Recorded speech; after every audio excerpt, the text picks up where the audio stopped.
میں اور آپ دیکھتے ہیں سائنسدانوں کی کتنی تحقیقیں پچھلے 100 سال میں کبھی یوں ہوتی ہیں کبھی یوں ہوتی ہیں۔ قربان جائیں اللہ رب العالمین کے دیے ہوئے علم کے ذریعے، جو وحی کے ذریعے آیا ہوا علم ہے۔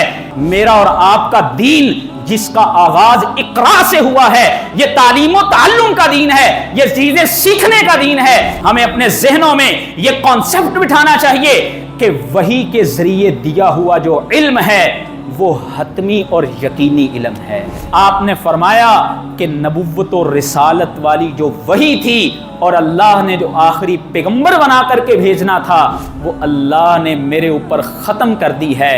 لا نبی بعدی، اب میرے بعد کوئی کسی قسم کا نبی نہیں آ سکتا۔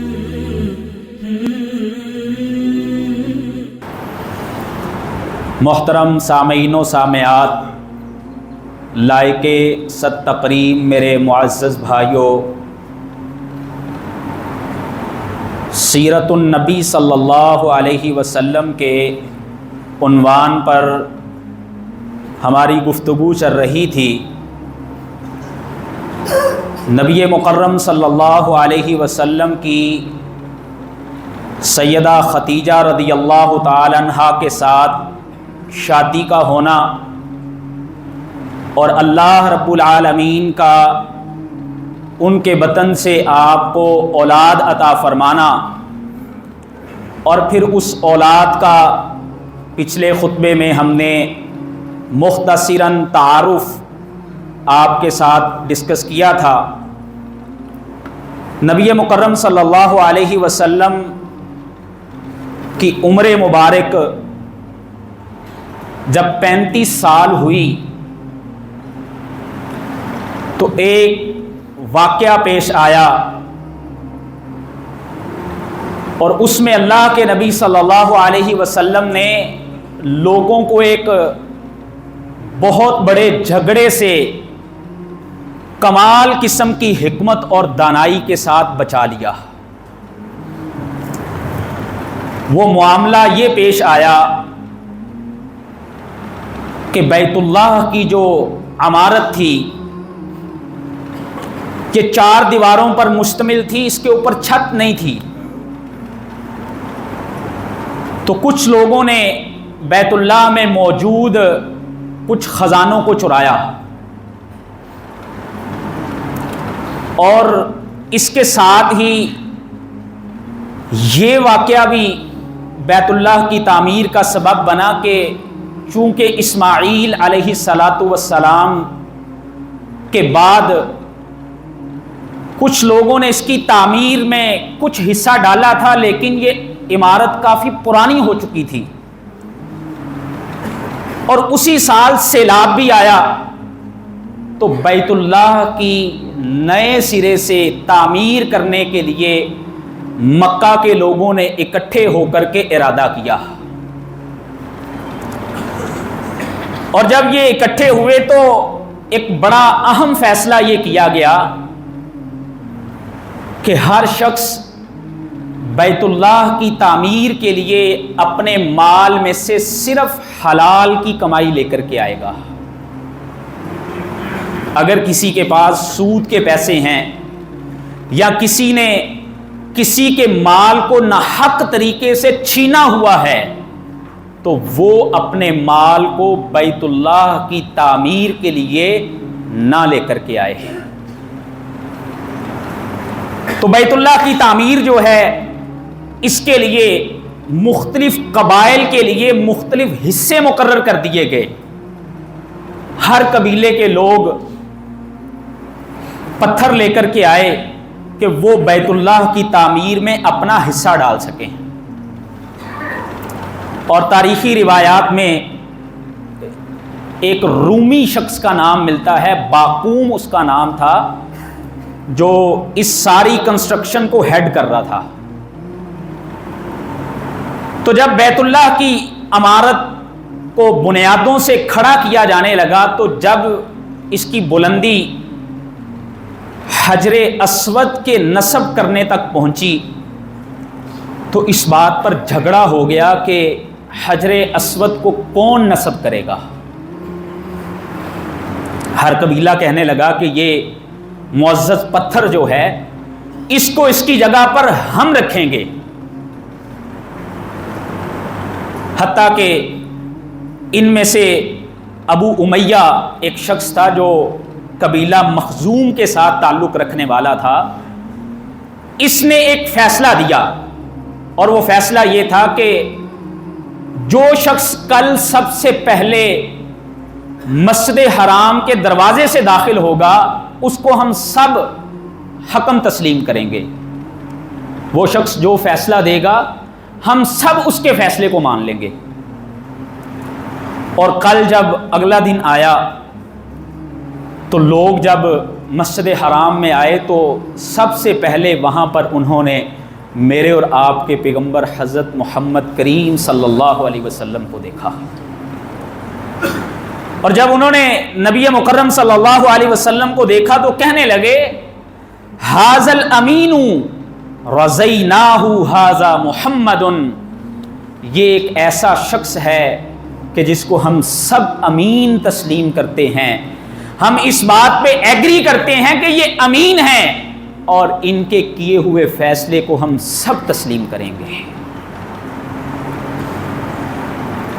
یہ وہ لوگ جو اس پتھر کے نصب کرنے پر جھگڑے پر کھڑے ہو گئے تھے اور اس قدر جھگڑا کہ شاید کئی لوگوں کا خون بہہ جاتا. نبی مکرم صلی اللہ علیہ وسلم نے کمال دانائی کے ساتھ ایسا فیصلہ فرمایا کہ آپ نے سارے ہی قبائل کو راضی کر لیا.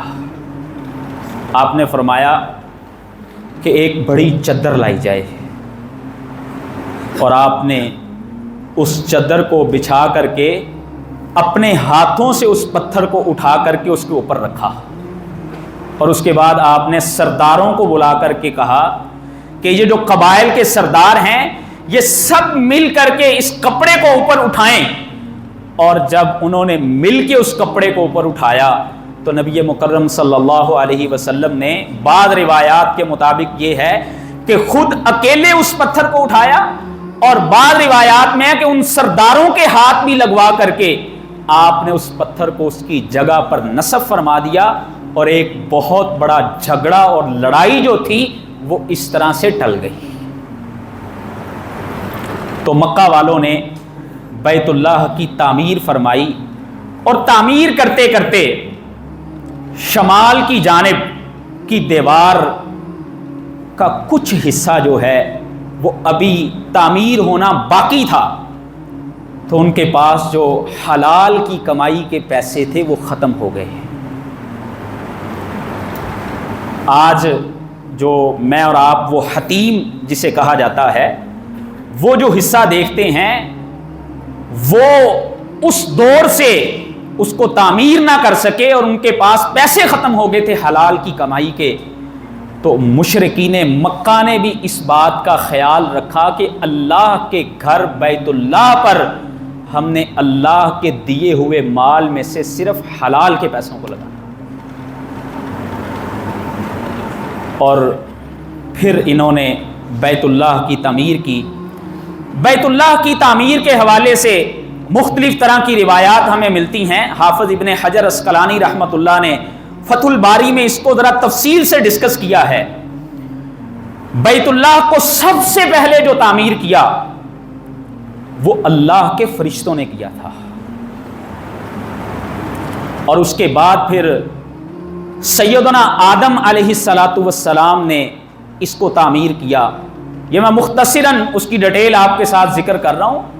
سیدنا آدم علیہ السلام کے بعد اللہ تعالیٰ نے یہ شرف سیدنا ابراہیم اور سیدنا اسماعیل علیہم السلام ان دونوں کو عطا فرمایا کہ ان دونوں نے مل کر کے اللہ کے اس گھر کو تعمیر کیا. اور کچھ روایات میں یہ ذکر بھی ملتا ہے کہ اس کے بعد بنو جرہم ایک قبیلہ تھا جو حضرت اسماعیل کے سسرالی رشتہ دار تھے. انہوں نے بھی ایک دفعہ بیت اللہ کی تعمیر کی اور ایک بنو عمالقہ نامی قبیلے کا ذکر ملتا ہے کہ جس نے بیت اللہ کی تعمیر میں کچھ حصہ لیا تھا.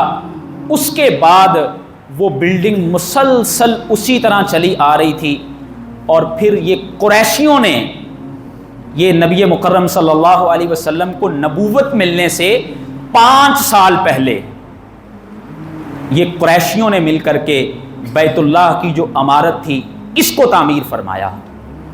اور حضرت عائشہ رضی اللہ تعالیٰ عنہ سے روایت ہے، نبی مکرم صلی اللہ علیہ وسلم نے فرمایا، عائشہ میرا دل چاہتا ہے کہ میں بیت اللہ کو اس کی اصل بنیادوں پر، جس پہ میرے باپ ابراہیم نے اس کو تعمیر کیا تھا، میرا دل چاہتا ہے کہ یہ حتیم کے حصے کو بھی میں اس میں شامل کر کے تعمیر کر دوں، لیکن مجھے اس بات کا ڈر ہے کہ کہیں میری قوم جو ہے وہ فتنے میں مبتلا نہ ہو جائے. اور پھر نبی مکرم صلی اللہ علیہ وسلم کے اس دنیا سے چلے جانے کے بعد، خلفائے راشدین کے دور کے گزر جانے کے بعد، سیدنا عبداللہ ابن زبیر رضی اللہ تعالیٰ عنہ کے دور میں حضرت عبداللہ بن زبیر نے اس بیت اللہ کو حضرت ابراہیم علیہ السلام والی بنیادوں پر دوبارہ تعمیر کیا تھا. اور سیدنا عبداللہ ابن زبیر کے بعد عبد الملک بن مروان کے دور میں مشہور حاکم جو حجاج بن یوسف گزرے ہیں 74 ہجری میں، انہوں نے دوبارہ سے بیت اللہ کی عمارت کو مسمار کر کے اسی حالت میں، جس حالت میں قریشیوں نے حتیم والی جگہ جو باہر تھی اس حالت میں دوبارہ جو ہے وہ تعمیر کر دیا. اور اس کے بعد پھر ترکیوں کے دور میں ایک دفعہ دوبارہ اس عمارت کو اسی بنیاد پر تعمیر کیا گیا، اور تاحال ابھی تک وہی عمارت چل رہی ہے.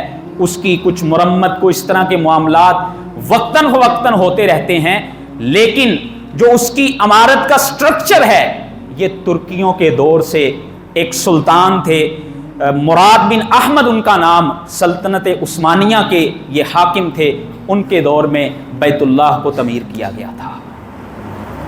اور وہ حتیم کا حصہ جو تعمیر کے وقت جو ہے اس میں شامل نہ کیا گیا، شاید اس میں اللہ رب العالمین کی ایک بہت بڑی حکمت یہ تھی کہ بیت اللہ کا دروازہ تو ہر کسی کے لیے نہیں کھولا جاتا. میرے اور آپ جیسے لوگ جب وہاں پر جاتے ہیں تو اگر ہمیں حتیم کے حصے میں نماز پڑھنے کا 2 رکعت نماز کا موقع مل جائے تو گویا کہ ہم نے بیت اللہ کے اندر ہی نماز پڑھی ہے. یہ اللہ رب العالمین کی بہت بڑی حکمت تھی. اس کے بعد نبی مکرم صلی اللہ علیہ وسلم کی نبوت ملنے کہ یہ جو 5 سال تھے درمیان میں، اس میں اللہ کے نبی صلی اللہ علیہ وسلم کی سیرت کا اگر ہم مطالعہ کریں تو ایک بہت بڑی چیز ہمیں یہ ملتی ہے کہ نبی مکرم صلی اللہ علیہ وسلم نے یہ 5 سال تنہائی میں، خلوت میں، تفکر میں، تدبر میں، غور و خوض کے اندر گزارے ہیں. ماں جی خدیجہ رضی اللہ تعالی عنہ بیان کرتی ہیں کہ اللہ کے نبی صلی اللہ علیہ وسلم بیت اللہ سے تقریباً 4 میل کے فاصلے پہ ایک غار تھی، غار ہرا. نبی مکرم صلی اللہ علیہ وسلم اکثر اپنے ساتھ کئی دن کا زیادہ راہ لے کے، ستو اور پانی لے کے وہاں پہ چلے جاتے اور وہاں پر بیٹھ کر کے آپ تدبر کرتے رہتے، غور و فکر کے اندر رہتے. میں بھی بعض دفعہ آپ کے ساتھ ہوتی. یہ تدبر جو ہے، یہ تفکر جو ہے، یہ شعور جو ہے، جب انسان کی زندگی میں آتا ہے، اس کے ضمیر پر دستخط دیتا ہے تو پھر انسان کی کایا پلٹتی ہے. انسان جب چیزوں میں غور و خوض شروع کرتا ہے، نبی مکرم صلی اللہ علیہ وسلم دیکھتے کہ یہ میرے باپ ابراہیم علیہ السلام کے ہاتھوں سے تعمیر کیا ہوا بیت اللہ، جو اللہ کی توحید کے ترانے گانے والے تھے، آج اسی بیت اللہ میں 360 بت لوگوں نے بنا کے رکھے ہوئے ہیں. لوگ اپنے ہی ہاتھوں سے بت تعمیر کرتے ہیں اور پھر ان کی ہی پرستش شروع کر دیتے ہیں، جو نہ لوگوں کو نفع دینے کے اختیار رکھتے ہیں، نہ نقصان دینے کا اختیار رکھتے ہیں. یہ میری قوم کو ہو کیا گیا ہے کہ میری قوم نے کیسی چیزوں کو معبود بنا لیا ہے۔ اگر ہم قرآن مجید کا مطالعہ کر کے دیکھیں تو اللہ تعالیٰ انسانیت کو بار بار اس بات کی تلقین کرتے ہیں۔ ایک مقام پہ اللہ رب العالمین فرماتے ہیں افلا یتدبرون القرآن ام علی قلوب اقفالها، لوگ اس قرآن میں غور و فکر کیوں نہیں کرتے؟ کیا ان کے دلوں کے اوپر تالے لگ گئے ہیں؟ ان کے ذہن جو ہیں وہ سوچتے کیوں نہیں ہیں؟ اور ایک مقام پہ اللہ رب العالمین فرماتے ہیں وفی انفسکم افلا تبصرون، اے انسانوں تم آیات انفسی کو کیوں نہیں دیکھتے؟ اپنے نفس کو کیوں نہیں دیکھتے؟ اس میں اللہ نے تمہارے لیے بڑی بڑی نشانیوں کو رکھ دیا ہے۔ اگر تم انہی پر غور کرنا شروع کر دو کہ میرا خالق کون ہے، مجھے بنایا کس نے ہے، جب تم تدبر شروع کر دو گے، سوچنا شروع کر دو گے، تو اللہ رب العالمین فرماتے ہیں تم اپنے خالق کو پہچان ہی لو گے۔ اور ایک آیہ مبارکہ میں اللہ رب العالمین فرماتے ہیں اللہ کے جو بندے ہوتے ہیں، جو ایمان والے ہوتے ہیں، ان کی یہ صفت ہوتی ہے وَيَتَفَكَّرُونَ فِي خَلْقِ السَّمَاوَاتِ وَالْأَرْضِ، وہ یہ زمین اور آسمان میں غور و فکر کرتے ہیں کہ یہ اللہ کا پیدا کیا ہوا اتنا بڑا نظام جو ہے یہ کیا یوں ہی ہے؟ اللہ فرماتے ہیں جب وہ اس میں تدبر کرتے ہیں وہ اس نتیجے پہ پہنچتے ہیں ربنا ما خلقت ھذا باطلا، اے اللہ آپ نے اس کو یوں ہی بے مقصد تو نہیں بنایا ہوا، سبحانک فقنا عذاب النار۔ تو آج ہمیں بھی تدبر کرنا چاہیے، اپنی زندگیوں کو شعوری طور پر گزارنا چاہیے۔ اسی لیے قرآن مجید میں ایک مقام پہ اللہ رب العالمین فرماتے ہیں اے ایمان والو آمینو باللہ، اللہ پر ایمان لے آؤ، ایمان والو اللہ پر ایمان لے آؤ۔ ایمان تو وہ پہلے ہی رکھتے ہیں، شاید ہمیں والدین کی گود سے یہ اسلام کی نعمت مل گئی، یہ توحید کی نعمت مل گئی، شاید آج ہمیں اسلام کی اس طرح سے قدر نہیں ہے۔ اللہ فرماتے ہیں اے ایمان والو شعوری طور پہ تم اپنے رب کو پہچاننے والے بن جاؤ۔ جب تم غور کرو گے کہ اللہ کے میرے اوپر کیا کیا انعام ہیں، اللہ کی میرے اوپر کیا کیا نعمتیں ہیں، تو تمہیں اپنے خالق کا تعارف ملے گا۔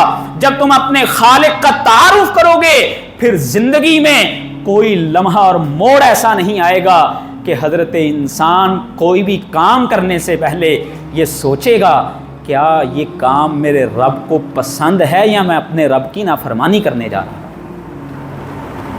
تو نبی مکرم صلی اللہ علیہ وسلم غار حرا میں جا کر کے اکثر غور و فکر کیا کرتے، باقاعدہ پہلی وحی آنے سے پہلے نبی مکرم صلی اللہ علیہ وسلم کو کچھ خواب آنے شروع ہوئے۔ اس کا دورانیہ بعض مورخین نے 6 ماہ کا لکھا ہے کہ اللہ کے نبی صلی اللہ علیہ وسلم کو جو خواب آتا آپ مکہ میں تشریف لاتے تو وہ پورا ہوا ہوتا تھا۔ اگر خواب میں دیکھتے کہ کسی انسان کی وفات ہوئی ہے تو آپ مکہ میں واپس آتے تو آپ کو خبر ملتی فلاں شخص فوت ہو گیا ہے۔ اسی لیے رسول اللہ صلی اللہ علیہ وسلم نے صحیح بخاری میں حدیث ہے، آپ نے فرمایا لم یبکی من النبوۃ الا المبشرات، لوگو اللہ نے میرے اوپر نبوت و رسالت کو ختم کر دیا ہے، اللہ نے مجھے آخری پیغمبر بنا کر کے بھیجا ہے، نبوت سے کچھ بھی باقی نہیں ہے ماں سوائے مبشرات کے۔ صحابہ نے سوال کیا مل مبشرات، اللہ کے نبی مبشرات کیا ہیں؟ آپ نے فرمایا الرؤیا الصالحہ، وہ اچھے خواب ہیں۔ آج بھی اللہ کسی انسان کو القاء کر دیں، کوئی اشارہ دے دیں کسی انسان کی طرف جو ہے وہ اس بات کو خواب میں دکھا دیں تو اس کا چانس موجود ہے، لیکن آپ نے فرمایا کہ نبوت و رسالت والی جو وحی تھی اور اللہ نے جو آخری پیغمبر بنا کر کے بھیجنا تھا وہ اللہ نے میرے اوپر ختم کر دی ہے، لا نبی بعدی، اب میرے بعد کوئی کسی قسم کا نبی نہیں آ سکتا۔ تو نبی مکرم صلی اللہ علیہ وسلم مختلف خواب دیکھتے. اس کے بعد آپ ایک روز غار حرا میں موجود تھے تو آپ پر سب سے پہلی جو وحی آئی، جبریل علیہ الصلاۃ والسلام آپ کے پاس آئے. اس کی تاریخ میں کافی اختلاف ہے، لیکن مورخین کا اس بات پر اتفاق ہے کہ یہ رمضان کا مہینہ تھا. رمضان کے مہینے میں آپ کے اوپر پہلی وحی آئی باقاعدہ.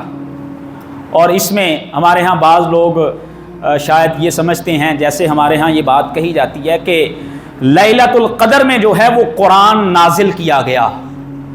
تو اس کا مفہوم کیا ہے؟ انا انزلناہ فی لیلۃ القدر، اور ایک مقام پہ اللہ فرماتے ہیں انا انزلناہ فی لیلۃ مبارکہ.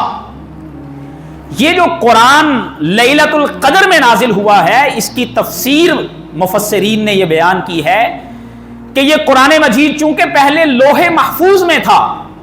سورہ البروج کے اندر اللہ رب العالمین فرماتے ہیں بل ہوا قرآن مجید فی لوح محفوظ. یہ قرآن مجید جو لوح محفوظ میں تھا، اللہ نے لوح محفوظ سے آسمان دنیا پر بیت العزا کے اندر جو قرآن مجید کا نزول کیا وہ ایک رات میں کیا تھا. وگرنہ قرآن مجید جو ہے وہ نبی مکرم صلی اللہ علیہ وسلم پہ تقریباً 23 سال کے عرصے میں مختلف اوقات میں نازل ہوتا رہا. تو پہلی وحی جب نبی مکرم صلی اللہ علیہ وسلم کے پاس آئی تو حضرت جبریل نے آ کے کہا اقرا، آپ پڑھیے. تو آپ نے فرمایا ما انا بقارئ. حضرت جبریل نے پھر فرمایا اقرا. آپ نے فرمایا ما انا بقارئ، مجھے پڑھنا نہیں آتا. ایون کہ حضرت جبریل نے آپ کو لے کر کے تھوڑا سا دبایا، اور کچھ روایات میں آتا ہے کہ آپ نے فرمایا مجھے ایسے فیل ہوا کہ میری پسلیاں جو ہیں یہ آپس میں مل نہ جائیں کہیں. اس کے بعد پھر حضرت جبریل علیہ السلام نے فرمایا اقرا بسم ربک الذی خلق. آپ پڑھیے اس رب کے نام سے جس نے انسانیت کو پیدا کیا ہے. وہ رب جس رب نے خلق الانسان من علق، ایک لوتھڑے سے انسان کو وجود بخش دیا جب یہ کچھ بھی نہیں تھا، جب اس کا ذکر تک نہیں تھا. اس رب نے اس انسان کو پیدا کر دیا. اقرا وربک الاکرم، آپ پڑھیے اس رب کے نام سے جو بڑا ہی معزز ہے. الذی علم بالقلم، وہ رب جس نے قلم کو بھی لکھنا سکھایا تھا. علم الانسان ما لم یعلم، آج یہ انسان جو سمجھتا ہے میں نے بڑی ترقی کر لی، میں بڑی معراج تک پہنچ گیا، اللہ فرماتے ہیں یہ سب کچھ اللہ کا سکھلایا ہوا ہے. جو انسان نہیں جانتا تھا اللہ نے اس کو وہ سارا کچھ سکھلا دیا. یہ پہلی 5 آیات نبی مکرم صلی اللہ علیہ وسلم پہ پہلی وحی میں نازل ہوئیں. اور وحی جو ہے یہ نبی مکرم صلی اللہ علیہ وسلم پہ مختلف اس کی کیفیات ہوتی رہی ہیں. مختصراً میں ان کا بھی ذکر کر دیتا ہوں. سورہ الشعراء میں اللہ رب العالمین فرماتے ہیں وَمَا كَانَ لِبَشَرٍ أَن يُكَلِّمَهُ اللَّهُ إِلَّا وَحْيًا. کسی بشر کے لیے یہ زیب نہیں ہے کہ اللہ اس کے ساتھ بات کریں، مگر اس کے طریقے یہ ہیں اللہ وحی کرتے ہیں. او من وراء حجاب، یا اللہ پردے کے پیچھے سے بات کرتے ہیں. او یرسل رسولا، یا اللہ فرشتے کو بھیج دیتے ہیں. اور نبی مکرم صلی اللہ علیہ وسلم پہ کس کس انداز سے وحی آیا کرتی تھی. امام ابن قیم رحمۃ اللہ نے اپنی زاد المعاد کے اندر اس کی جو مختلف صورتیں تھیں ان کو نقل کیا ہے. ان میں سے سب سے پہلی صورت یہ ہوتی تھی کہ اللہ رب العالمین فرشتے کے ذریعے نبی مکرم صلی اللہ علیہ وسلم کے دل میں القاء کروا دیا کرتے تھے. یا بسا اوقات آپ کے اوپر وحی ایسے بھی آتی کہ فرشتہ انسانی صورت اختیار کر کے اللہ کے نبی صلی اللہ علیہ وسلم کے پاس آ جاتا. وہ مشہور روایت ہے نا جس میں حضرت جبریل نے آ کے مختلف سوالات کیے تھے اور بعد میں صحابہ نے کہا اللہ کے نبی یہ شخص کون تھا؟ ہم اس کو جانتے نہیں تھے, یہ ایسے محسوس ہوتا ہے جیسے کہیں دور سے سفر کر کے آیا. تو اللہ کے نبی نے فرمایا ہذا جبریل, یہ جبریل تھے, آتاکم یعلمکم دینکم, یہ تمہارے لیے تمہارے پاس اس لیے آئے تھے کہ یہ تمہیں تمہارا دین سکھا سکیں. اس کے علاوہ ایک وحی کی کیفیت اللہ کے نبی صلی اللہ علیہ وسلم کی یہ بھی ہوا کرتی تھی جس کو سلسلۃ الجرس کہا جاتا ہے, گھنٹی کی جو بیل جیسے ہوتی ہے, اس طرح کی ایک کیفیت ہوتی. اور یہ وحی کی کیفیت اللہ کے نبی صلی اللہ علیہ وسلم پہ بڑی ثقیل ہوا کرتی تھی. میری اور آپ کی ماں امی عائشہ بیان کرتی ہیں جھاڑے کا موسم ہوتا اور اللہ کے نبی پہ اگر وحی کی وہ کیفیت ہوتی تو آپ کو سخت سردی کے موسم میں بھی پسینہ آنا شروع ہو جاتا اور آپ کے اوپر اتنا بوجھ ہو جایا کرتا تھا کہ بعض روایات سے ایک دفعہ پتہ چلتا ہے کہ اللہ کے نبی صلی اللہ علیہ وسلم حضرت زید بن ثابت رضی اللہ تعالیٰ کی ران کے ساتھ اپنا حصہ کچھ اوپر رکھ کے بیٹھے ہوئے تھے اور آپ کے اوپر وحی کی وہ کیفیت شروع ہو گئی اور حضرت زید بن ثابت کہتے ہیں کہ مجھے ایسے محسوس ہوا کہ شاید میری ران کو کچل دیا جائے گا. اور ایک وحی کی کیفیت نبی صلی اللہ علیہ وسلم کے ساتھ یہ بھی ہوئی کہ فرشتہ اصل صورت میں اللہ کے نبی صلی اللہ علیہ وسلم کے سامنے آیا. اور میرے اور آپ کے پیغمبر بیان کرتے ہیں یہ زندگی میں صرف 2 دفعہ ہوا. اللہ کے نبی فرماتے ہیں میں نے جب جبریل کو دیکھا وہ میرے پاس اصل صورت میں آئے تو جبریل کے 600 نورانی پر تھے اور اس کا ایک پر جو ہے ما بین السماء والارض وہ اللہ کی اتنی بڑی مخلوق ہے کہ اس نے زمین و آسمان کے درمیان کے فاصلے کو ڈھانپا ہوا تھا.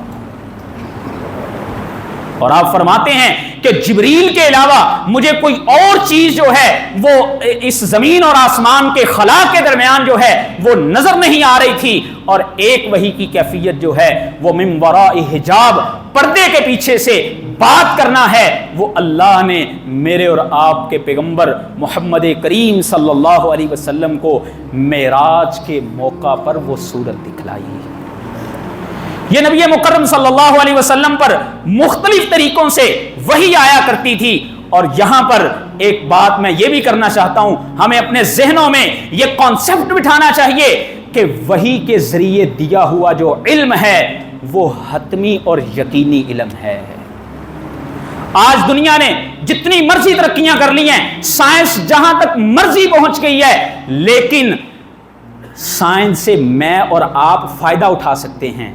سائنسی علوم سے ہم جو ہے وہ چیزیں ایجادات کر سکتے ہیں, لیکن جہاں پر سائنس وحی سے ٹکرا جائے وہاں پر ہم سائنس کو ریجیکٹ کر دیں گے اور اللہ کی طرف سے آنے والی وحی جو ہے اس کے اوپر ایمان رکھنے والے ہوں گے. کیونکہ سائنس کا تعلق ہی کس کے ساتھ ہے؟ اگر آپ سائنس کی ڈیفینیشن پڑھ کے دیکھیں تو اس کا تعلق مشاہداتی چیزوں کے ساتھ ہے, جبکہ وحی کا تعلق جو ہے ما بعد طبیعتی چیزیں جو ہیں, میٹا فزکس جو چیزیں ہیں, وحی کا تعلق اس کے ساتھ ہے. انسان کی عقل, انسان کی سوچ وہاں تک نہیں پہنچ سکتی ہے کیونکہ یہ لمیٹائز ہے. کتنے ہی میں اور آپ سائنس کے دیے ہوئے نظریے, ایون کے لا, چونکہ سائنسی جو طریقہ کار ہے تحقیق کا اس میں 4 چیزیں بنیاد ہوتی ہیں. ایک مشاہدہ ہوتا ہے, مشاہدے کے بعد تھیری بنتی ہے, تھیری کے بعد جو ہے وہ ایک نظریہ قائم کیا جاتا ہے اور نظریے کے بعد جو ہے ایک لا بنتا ہے. میں اور آپ دیکھتے ہیں سائنسدانوں کی کتنی تحقیقیں پچھلے 100 سال میں کبھی یوں ہوتی ہیں کبھی یوں ہوتی ہیں, لیکن قربان جائیں اللہ رب العالمین کے دیے ہوئے علم کے ذریعے جو وحی کے ذریعے آیا ہوا علم ہے.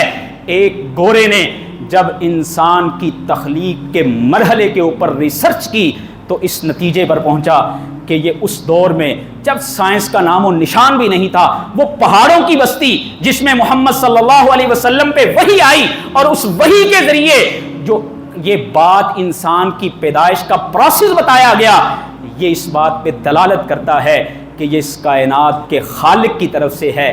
اس نتیجے کی وجہ سے ہی وہ اشہد اللہ الہ الا اللہ پڑھ کے مسلمان ہو جاتا ہے. تو یہ ہماری سوچ ہونی چاہیے. آج ہمارے ہاں بعض لوگ جو ہے وہ سائنس کی ترقی ٹھیک ہے یہ چیزیں سیکھنی چاہیے. اگر میں اور آپ ان چیزوں کے اوپر غور کرنا چاہیں انشاءاللہ آئندہ خطبہ میں اس چیز کو تفصیلاً آپ کے ساتھ ڈسکس کروں گا.